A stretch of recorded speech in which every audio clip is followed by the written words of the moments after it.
سال 2024 جو ہے وہ ایک سیاہ سال تھا اور پاکستان پہ بڑا باری گزرا ہے، پاکستان کے عوام پہ، پی ٹی آئی کے لوگوں پہ۔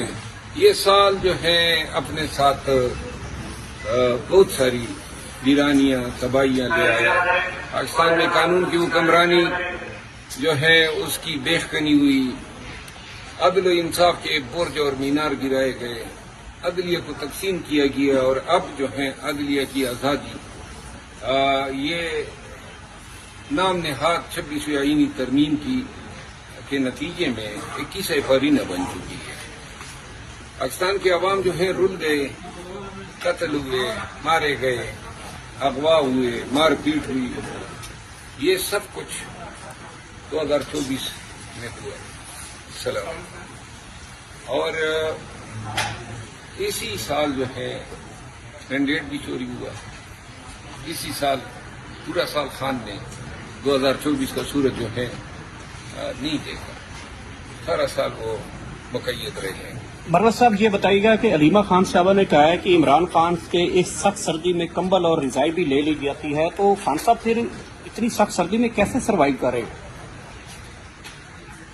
لازماً خان صاحب نے اپنی بہن کو بتایا ہوگا، اور خان جو ہے وہ بہت تکالیف برداشت کر رہا ہے جیل کے اندر، اس میں کوئی شک نہیں ہے۔ یہاں باہر جو بھی واقعات، سیاسی واقعات، بالخصوص جب بھی مارچ یا احتجاج یا ریلی ہوتی ہے یا پھر سوشل میڈیا پہ کوئی اگر پی ٹی آئی کی طرف سے کمپین چلتی ہے یا خان کے ٹویٹر اکاؤنٹ سے کوئی خان کا بیان آتا ہے تو پھر وہ قصر خان سے پوری کی جاتی ہے۔ سر یہ بتائیں اگر 2025 میں پی ٹی آئی کو احتجاج کرنا پڑتا ہے تو کیا آپ لوگ پتھروں یا غلیلوں والا احتجاج کریں گے یا او والے احتجاج کریں گے؟ پتھروں کو لے لو یا او والے احتجاج۔ ہاں، یہ او والی بات تو شہباز شریف صاحب نے ہمیں نہیں سمجھا دی ہے۔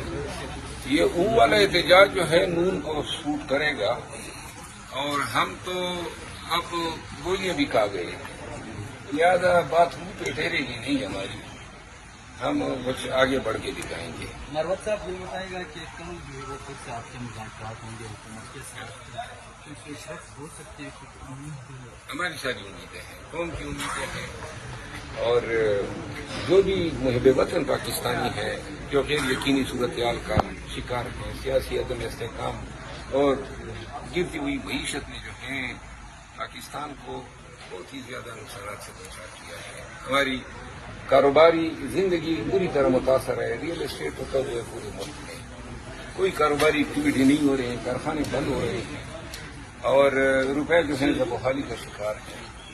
ایسی صورت میں جو ہے ہم سب نے مل کے سوچنا ہوگا کہ کیا ہم نے دنیاوی یا سیاسی مقاصد کے حصول کے لیے پاکستان کے تمام مفادات کو داؤ پہ لگانا ہے، اور اس کا حل واحد یہی ہے کہ پوری اخلاص کے ساتھ، میں ریپیٹ کرتا ہوں، اخلاص شخص جب یہ فریقین ٹیبل پہ بیٹھے تو یہ اخلاص ہو کہ ہم نے پاکستان کا سوچ کے اس مذاکرات کو آگے بڑھانا ہے، اور میرا خیال نہیں ہے کہ اسٹیبلشمنٹ یا دیگر لوگ جو ہیں وہ بھی ایسی صورت میں جو ہے شاید مزید گرمی کا مظاہرہ کریں۔ مروت صاحب یہ بتائیے گا، خان صاحب کی رہائی متوقع ہے مذاکرات سے؟ میں تو یہ دیکھ رہا ہوں کہ خان صاحب انشاءاللہ یہ عید الفطر جو ہے وہ آزاد رہ کے سیلیبریٹ کریں گے۔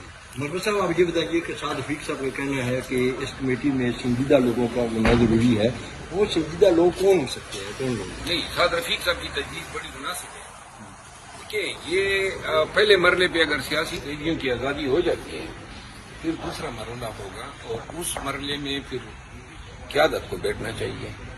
تو سر اس کمیٹی کا حصہ آپ کیوں نہیں بنے؟ میں شاید اندیشہ یہ ہوتا ہے کہ اسپائل نہ کر دوں چیزوں کو، کوئی ایک بیان ایسا دے کہ جس سے پورا مذاکراتی جو پروسیس ہے، لیکن میرا خیال یہ ہے اسپائلر نہیں ہوں، میں پاکستان کا سوچتا ہوں، اور